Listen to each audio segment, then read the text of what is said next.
Méditation de la communauté des disciples du Christ vivant en ce mardi saint, année liturgique C.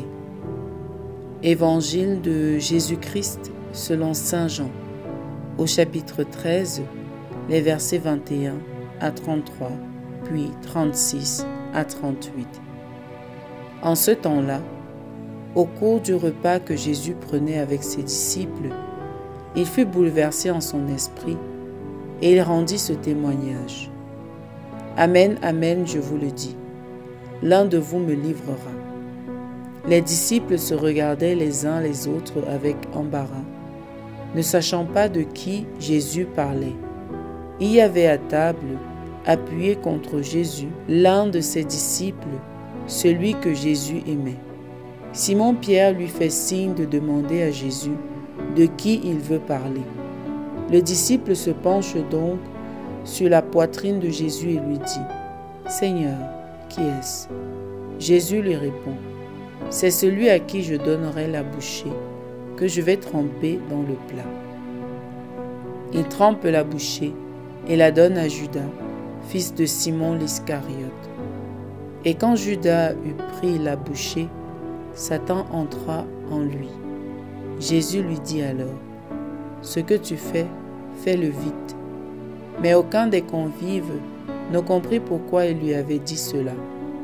Comme Judas tenait la bourse commune, certains pensèrent que Jésus voulait lui dire d'acheter ce qu'il fallait pour la fête ou de donner quelque chose aux pauvres. Judas prit donc la bouchée et sortit aussitôt. Or, il faisait nuit.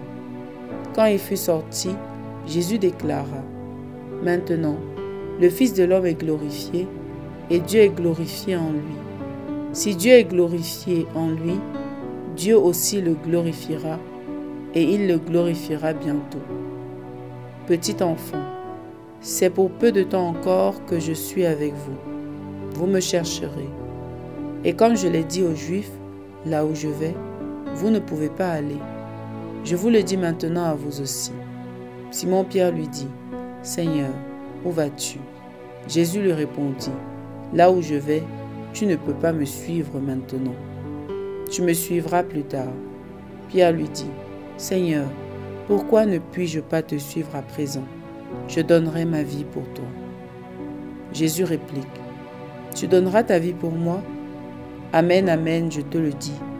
Le coq ne chantera pas avant que tu m'aies renié 3 fois. » Acclamons la parole de Dieu.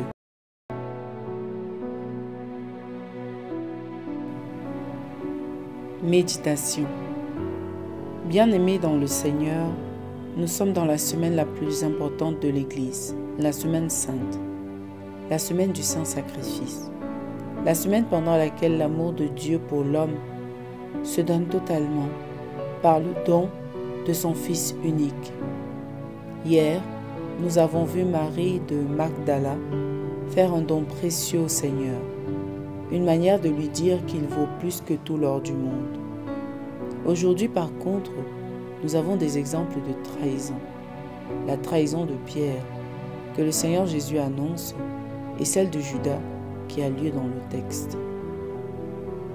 Jésus désigne donc qui le livrera, et ce n'est pas une autre personne que Judas, lui qui n'est mentionné dans la Bible que dans peu de passages et dont on ignore tout de sa rencontre avec le Christ, de son parcours, si ce n'est qu'il gérait la bourse de leur communauté et volait de cet argent. Judas finalement est un homme comme chacun de nous. Il avait ses péchés, qui étaient l'envie, l'âpreté au gain, le vol. Chez nous, ça peut être autre chose. Le mensonge, la colère, l'orgueil, la méchanceté, le manque de pardon et bien d'autres. D'ailleurs, même les autres apôtres avaient leur tard. Matthieu était un corrompu, Jacques et Jean des orgueilleux, Pierre un traître et un peureux, et bien d'autres. Mais quelle était la différence entre ces apôtres et l'apôtre Judas? Ils ne se sont pas endurcis dans le péché et ne se sont pas cachés à Dieu en jouant une apparence de sainteté, comme s'il était possible de se cacher à Dieu. Ils ont laissé l'amour de Jésus. Ses paroles touchaient leur cœur et les convertirent. En effet, lorsque nous laissons le mal s'installer en nous, lorsque nous nous endurcissons dans le péché, nous le laissons devenir et entrer dans notre nature. Nous finissons par commettre l'irréparable, par laisser Satan entrer dans nos cœurs et nous pousser au pire, à la trahison, au meurtre, à laisser notre Dieu pour des biens matériels, des plaisirs éphémères. Nous ne devons donc pas laisser le péché s'enraciner en nous, ne pas cacher le mal et l'entretenir en nous, mais plutôt le dénoncer, le découvrir et nous ouvrir à la grâce de Dieu. L'apôtre Pierre et les autres n'ont pas joué la face, ils n'étaient pas sournois ni hypocrites et ont pu être sauvés. Le problème n'est pas le péché lui-même, car le Christ est venu pour les malades et les pécheurs, mais plutôt le refus de se faire soigner. Revenons donc en nous-mêmes. Y a-t-il des péchés que nous entretenons dans nos cœurs, que Jésus nous appelle à changer, et nous refusons de faire des efforts? Sommes-nous sournois et hypocrites comme Judas, préférant jouer la face au lieu de nous convertir véritablement? Prions. Seigneur, accorde-nous la grâce de te laisser purifier nos cœurs, de saisir la main que tu nous tends pour nous retirer de l'abîme du péché, afin d'en être guéris. Intercession.